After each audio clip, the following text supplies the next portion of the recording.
മറ്റു സംസാരങ്ങൾ ഞാൻ എമിന്റെ കഥയിൽ താങ്കൾ ഞങ്ങൾക്ക് കിട്ടിയ ഇൻഫർമേഷൻ സഹിതം നിങ്ങൾ നോക്കുന്ന എല്ലാ കുട്ടികളും വിവാഹം കഴിഞ്ഞ് പോകുന്നു എന്നൊരു പരാമർശമുണ്ട്.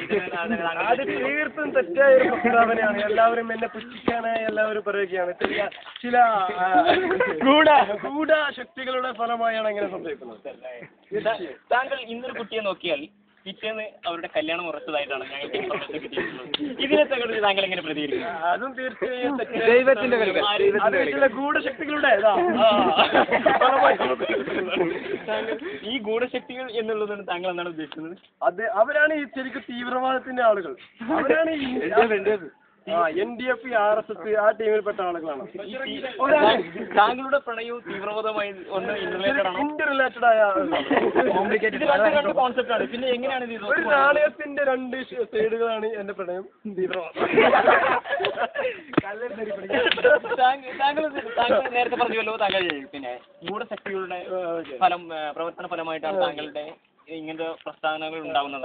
താങ്കൾ ഈ ഗൂഢശക്തികൾ എന്നത് ഉദ്ദേശിക്കുന്നത് ഈ പെൺകുട്ടികളുടെ ബാപ്പമാരും ഉമ്മമാരല്ല, ബാപ്പമാരും ആങ്ങളമാരും. പിന്നെ അതായത് ഉമ്മക്ക് ഇതിൽ യാതൊരു പങ്കുമില്ല. ഉമ്മക്ക് യാതൊരു പങ്കുമില്ല. പിന്നെ നിങ്ങൾ നോക്കുന്ന കുട്ടികളൊന്നും നിങ്ങളെ ഇങ്ങോട്ട് നോക്കുന്നില്ല എന്നൊരു ടെൻഷനടി നിങ്ങൾക്കുണ്ടെന്ന്.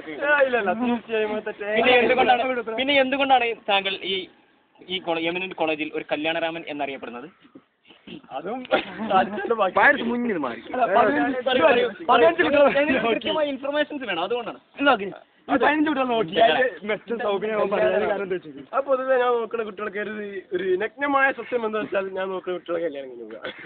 അതുകൊണ്ട് ഇതിനുള്ള കാരണം ഇതിനുള്ള കൂടോത്രം ചെയ്തതോ അങ്ങനെ വല്ല പ്രശ്നങ്ങളും ഇതിന് പിന്നിലുണ്ടോ? എന്താ അറിയില്ല. അന്വേഷണത്തിന് വിട്ട കാര്യമാണ്, പുറത്തുവിടാനായിട്ടില്ല. ശരി. എന്നാൽ താങ്കളുടെ അടുത്ത് മൊത്തമായി എത്ര കുട്ടികൾ നോക്കിയിട്ടുണ്ട്? വ്യക്തമായ എണ്ണമില്ല, ഒരു ഏകദേശം 25. ഏറ്റവും കൂടുതൽ ആഗ്രഹിക്കുന്നത് ഈ +2 ലെവലിലുള്ള കുട്ടികളാണോ അതോ ഡിഗ്രി ലെവലിലുള്ള കുട്ടികളാണോ? +2 അങ്ങനെ ഹൈറ്റ്, തടി അതൊക്കെ നോക്കിയാണ്. അല്ല, താങ്കൾക്ക് പ്രായം ഒരു പ്രശ്നമല്ല. പ്രായം പ്രശ്നമല്ല. സൗന്ദര്യമോ? എങ്കിൽ താങ്കൾ സിനിമകളാണ് പ്രശ്നമല്ല, പക്ഷെ കുറച്ച് തടി ഓവറാണെന്ന് താങ്കൾ പറയുന്നത്. താങ്കൾ ഈ ഡ്രസ്സിങ്ങിൽ എന്തെങ്കിലും, അതായത് പെൺകുട്ടികൾ നല്ല ഡ്രസ് ധരിച്ചു വരണം എന്നുള്ള ചിന്താഗതിക്കാരനാണ്?